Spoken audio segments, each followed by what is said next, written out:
Hi friends, ఎప్పుడైనా ఇంట్లో ఏం పిండిలు లేనప్పుడు ఇన్స్టెంట్గా బ్రేక్ఫాస్ట్ చేసుకోవడానికి ఫస్ట్ ఒక కప్పు గోధుమ పిండి తీసుకొని, నా దగ్గర ఇంకా మల్టీగ్రెయిన్ పిండి కూడా ఉంది, అది కూడా తీసుకొని కొద్దిగా అంత బియ్యం పిండి వేసుకుని ఇందులో కొద్దిగా సాల్ట్, టేస్ట్కి తగినంత స్పూన్ జీలకర్ర వేసుకొని వాటర్ పోసుకొని మనకు దోశ బ్యాటర్ లాగా కలుపుకోవాలి. ఇలా పలుచగా దోశ బ్యాటర్ లాగా కలుపుకోవాలి. కలుపుకున్నాక స్టవ్ మీద ప్యాన్ పెట్టుకొని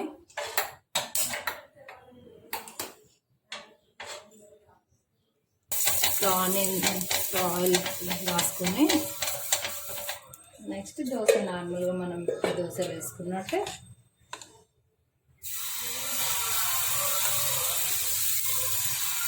ఎక్కువ స్ప్రెడ్ చేయాల్సిన అవసరం లేదు, లైట్గా స్ప్రెడ్ చేస్తే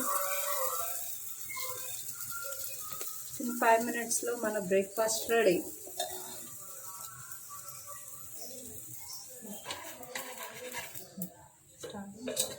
కొద్దిగా ఆయిల్ వేసుకొని మంచిగా 2 సైడ్లు కాల్చుకుని ఇలా ఇంట్లో ఏ చట్నీ ఉంటే ఆ చట్నీ, లేదంటే ఏదైనా కర్రీ.